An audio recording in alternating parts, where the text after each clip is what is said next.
Hey guys, Tanmay here. आज हम एक ऐसे विषय पर बात करेंगे जो हम सबके लिए बहुत महत्वपूर्ण है, लेकिन हम अक्सर इसके बारे में ज्यादा सोचते नहीं हैं। आज हम अपने सोलर सिस्टम के दिल में जा रहे हैं, सूरज। ये वही सूरज है जो हमें हर सुबह जगाता है और हर शाम को अलविदा कहता है। ये बड़ा सा आग का गोला बस रोज दिखने वाली चीज नहीं है, ये हमारे होने की वजह है। सूरज के बिना हमारी धरती पर जीवन असंभव होता। सूरज की रोशनी और गर्मी से धरती पे जिंदगी मुमकिन है। ये हमें ऊर्जा देता है, हमारे मौसम को नियंत्रित करता है और हमारे पौधों को बढ़ने में मदद करता है। पर कभी सोचा है इस बड़े से स्टार के अंदर क्या चल रहा है? सूरज के अंदर की गतिविधियां बहुत ही जटिल और रोमांचक हैं। ये आपके सोच से ज्यादा इंटरेस्टिंग है। सूरज के अंदर न्यूक्लियर फ्यूजन की प्रक्रिया चलती रहती है, जिससे हमें इतनी सारी ऊर्जा मिलती है। सबसे बड़ा रहस्य है इसके कोर और ऊपर की लेयर के टेम्परेचर में बहुत ज्यादा फर्क। सूरज का कोर लगभग 15 मिलियन डिग्री सेल्सियस तक गर्म होता है, जबकि इसकी सतह का तापमान लगभग 5500 डिग्री सेल्सियस होता है। चलो इसे समझते हैं कुछ माइंड ब्लोइंग फैक्ट्स के साथ। सूरज बहुत बड़ा है। ये इतना बड़ा है कि इसके अंदर 1.3 मिलियन पृथ्वियां समा सकती हैं। मतलब सच में बहुत बड़ा। अगर आप इसे देखेंगे तो आपको अंदाजा होगा कि ये कितना विशाल है। इसके अंदर 10 लाख से भी ज्यादा धरतियां समा सकती हैं। ये सोचकर ही दिमाग चकरा जाता है कि हम कितने छोटे हैं इस ब्रह्मांड में। और ये बहुत गर्म है।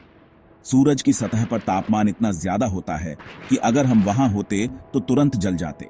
पर यहां ट्विस्ट है, हर जगह टेम्परेचर एक जैसा नहीं है। सूरज के अलग अलग हिस्सों में तापमान में बहुत फर्क होता है। ये अलग अलग सेटिंग्स वाला एक बड़ा सा ओवन जैसा है। सूरज के अलग अलग हिस्सों में तापमान और गतिविधियां अलग अलग होती हैं, जो इसे और भी दिलचस्प बनाती हैं। सूरज से निकलने वाली सोलर विंड्स भी बहुत महत्वपूर्ण हैं। ये चार्ज्ड पार्टिकल्स होते हैं जो सूरज से निकलकर पूरे सोलर सिस्टम में फैल जाते हैं। जब ये सोलर विंड्स धरती के मैग्नेटोस्फीयर से टकराती हैं, तो हमें नॉर्दर्न लाइट्स जैसी खूबसूरत चीजें देखने को मिलती हैं। सूरज की सतह पर सनस्पॉट्स भी होते हैं, जो ठंडे और गहरे रंग के क्षेत्र होते हैं। ये भी सूरज की गतिविधियों का हिस्सा है। प्राचीन सभ्यताओं ने भी सूरज की महत्ता को समझा और इसे पूजा की वस्तु माना। आज भी हम सूरज के बिना जीवन की कल्पना नहीं कर सकते। आज के वैज्ञानिक भी सूरज का अध्ययन कर रहे हैं ताकि हम इसके रहस्यों को और बेहतर समझ सकें। सूरज के बारे में जितना जानेंगे, उतना ही हम अपने सोलर सिस्टम और ब्रह्मांड के बारे में जान पाएंगे। तो दोस्तों, अगली बार जब आप सूरज को देखेंगे तो याद रखें कि ये सिर्फ एक तारा नहीं है, बल्कि हमारे जीवन का आधार है। धन्यवाद। चलो सूरज के कोर से शुरू करते हैं। सूरज का कोर या केंद्र एक ऐसा स्थान है जहां पर हर पल अद्भुत घटनाएं घटती रहती हैं। ये वह जगह है जहां सूरज की सारी ऊर्जा उत्पन्न होती है। यहां चीजें बहुत तेज हो जाती हैं। सच में, यहां पर हर सेकंड लाखों न्यूक्लियर रिएक्शंस होते हैं जो सूरज को उसकी शक्ति प्रदान करते हैं। कोर एक बड़े से न्यूक्लियर पावर प्लांट जैसा है, लेकिन यह किसी भी मानव निर्मित पावर प्लांट से कहीं अधिक शक्तिशाली है। यहाँ पर हाइड्रोजन के परमाणु एक दूसरे से टकराते हैं और हीलियम में बदल जाते हैं, जिसका टेम्परेचर 15 मिलियन डिग्री सेल्सियस तक पहुंच जाता है। यह तापमान इतना अधिक है कि इसे समझ पाना भी मुश्किल है। ये धरती पे हमारे सोच से भी ज्यादा गर्म है। धरती पर सबसे गर्म स्थान भी सूरज के कोर के तापमान के सामने कुछ भी नहीं है। कोर इतना गर्म क्यों है? यह सवाल बहुत ही दिलचस्प है। इसका उत्तर न्यूक्लियर फ्यूजन में छिपा है, जो एक अद्भुत प्रक्रिया है। यह सब न्यूक्लियर फ्यूजन नाम के प्रोसेस की वजह से है।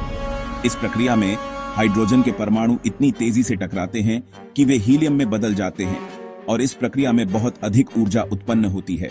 सोचो, एटम्स इतनी जोर से टकरा रहे हैं कि वो मिलकर नए एलिमेंट्स बना रहे हैं। यह प्रक्रिया इतनी शक्तिशाली है कि यह सूरज को उसकी सारी ऊर्जा प्रदान करती है। इस प्रोसेस से बहुत सारी एनर्जी हीट और लाइट के रूप में निकलती है। यह ऊर्जा इतनी अधिक होती है कि यह सूरज की सतह तक पहुंचती है और फिर अंतरिक्ष में फैल जाती है। यही एनर्जी पूरे सूरज को पावर देती है और आखिर में धरती तक पहुंचती है। यह ऊर्जा हमारे जीवन के लिए बहुत महत्वपूर्ण है, क्योंकि यह हमें गर्मी और रोशनी प्रदान करती है, जिससे जीवन संभव हो पाता है। अब चलो सूरज की सरफेस पर चलते हैं, जिसे फोटोस्फेयर भी कहते हैं। फोटोस्फेयर सूरज की वो परत है जो हमें धरती से दिखाई देती है। यह एक चमकदार सतह है जो हमें एक चमकते हुए गोले की तरह दिखती है। लेकिन क्या आप जानते हैं कि इस चमकदार सतह के नीचे क्या हो रहा है? ये वो हिस्सा है जो हमें धरती से दिखता है और ये काफी गर्म लगता है ना? सूरज की ये सतह इतनी चमकदार और गर्म है कि हम इसे बिना किसी उपकरण के सीधे नहीं देख सकते। लेकिन क्या ये वास्तव में उतनी ही गर्म है जितनी हमें लगती है? ये है भी, पर यहां सरप्राइज है। सरफेस का टेम्परेचर सिर्फ 5500 डिग्री सेल्सियस है। हाँ, आपने सही सुना, 5500 डिग्री सेल्सियस। ये तापमान बहुत अधिक है, लेकिन जब हम सूरज के कोर के तापमान से इसकी तुलना करते हैं तो यह बहुत कम लगता है। ये भी बहुत गर्म है, पर कोर के 15 मिलियन डिग्री के सामने ये तो ठंडा ही है। सूरज का कोर, जहां न्यूक्लियर फ्यूजन होता है, का तापमान 15 मिलियन डिग्री सेल्सियस तक पहुंच सकता है। यह इतना गर्म है कि इसे समझना भी मुश्किल है। तो इतना ज्यादा फर्क क्यों? यह सवाल वाकई में दिलचस्प है। सूरज की सतह और कोर के तापमान में इतना बड़ा अंतर क्यों है? चलिए इसे समझने की कोशिश करते हैं। सोचो, आपके पास अलाव है। जब आप अलाव के पास होते हैं तो आपको बहुत गर्मी महसूस होती है। यह गर्मी आपको आरामदायक और गर्म रखती है। आग सबसे गर्म होती है, पर जैसे जैसे आप दूर जाते हैं गर्मी कम होती जाती है। यह एक साधारण सिद्धांत है कि गर्मी स्रोत से दूर जाने पर कम हो जाती है। सूरज भी ऐसे ही काम करता है, पर बहुत बड़े स्केल पे। सूरज का कोर सबसे गर्म हिस्सा है और जैसे जैसे हम सतह की ओर बढ़ते हैं तापमान कम होता जाता है। यह अंतरिक्ष में ऊर्जा के प्रसार के कारण होता है। कोर में बनी गर्मी को सरफेस तक पहुंचने में बहुत लंबा रास्ता तय करना पड़ता है। इस दौरान ऊर्जा की मात्रा कम हो जाती है और तापमान भी घटता जाता है। यह प्रक्रिया बहुत जटिल है और इसमें कई चरण होते हैं, जिनमें ऊर्जा का परिवहन और विकिरण शामिल है। सूरज के कोर से सरफेस तक हीट का सफर बहुत लंबा और पेचीदा है। एनर्जी रेडिएशन नाम के प्रोसेस से बाहर जाती है। इसका मतलब है कि ये फोटोन नाम के छोटे छोटे लाइट पार्टिकल्स से जाती है। ये फोटोन इधर उधर उछलते हैं, सूरज के अंदर के एटम्स द्वारा एब्जॉर्ब और री एमिट होते हैं। इस प्रोसेस में बहुत ज्यादा समय लगता है। हम हजारों सालों की बात कर रहे हैं। जब तक एनर्जी सरफेस तक पहुंचती है और स्पेस में जाती है, तब तक इसकी बहुत सारी हीट कम हो जाती है। इसलिए सरफेस कोर से ज्यादा ठंडा होता है। इस टेम्परेचर के फर्क को बेहतर समझने के लिए सूरज को एक बड़े प्याज की तरह सोचो।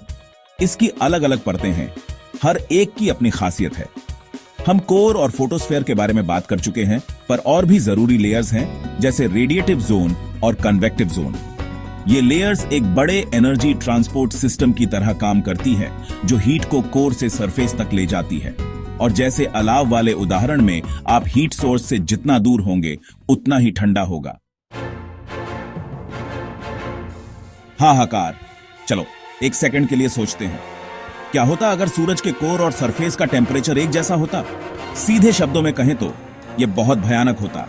अगर सरफेस कोर जितना गर्म होता तो हमारी धरती भाप बन जाती। ना धरती बचती, ना जिंदगी, बस कॉस्मिक डस्ट का गुबार। दूसरी तरफ अगर कोर सरफेस जितना ठंडा होता तो न्यूक्लियर फ्यूजन बंद हो जाता, सूरज चमकना बंद कर देता और हमारा सोलर सिस्टम अंधेरे में डूब जाता। अच्छा अंत नहीं है ना? यहां बात यह है कि सूरज के कोर और सरफेस के टेम्परेचर का फर्क धरती पे जिंदगी के लिए बहुत जरूरी है। इसी बैलेंस की वजह से सूरज हमारी धरती को सही मात्रा में हीट और लाइट देता है। यही फर्क सूरज के डायनामिक एटमॉस्फेयर को भी बनाता है, जो सोलर फ्लेयर्स और सनस्पॉट्स जैसी दिलचस्प घटनाओं से भरा है। हमने सूरज के बारे में बहुत कुछ सीखा है, पर अभी भी अनगिनत राज हैं जो खुलने बाकी हैं। साइंटिस्ट्स लगातार स्पेस टेलीस्कोप्स और प्रोब्स जैसी कमाल की टेक्नोलॉजी से हमारे स्टार को स्टडी कर रहे हैं। जितना ज्यादा हम सूरज को समझेंगे, उतना ही ज्यादा हम यूनिवर्स में अपनी जगह को समझेंगे। कौन जाने इस आग के गोले में और कौन से राज छुपे हैं। तो अगली बार जब आप सूरज की गर्माहट में नहा रहे हो, तो उसमें चल रही अद्भुत ताकतों की कद्र करें। ये यूनिवर्स के अजूबों और साइंटिफिक एक्सप्लोरेशन की अहमियत की याद दिलाता है। ऊपर देखते रहो और सवाल पूछते रहो। दोस्तों,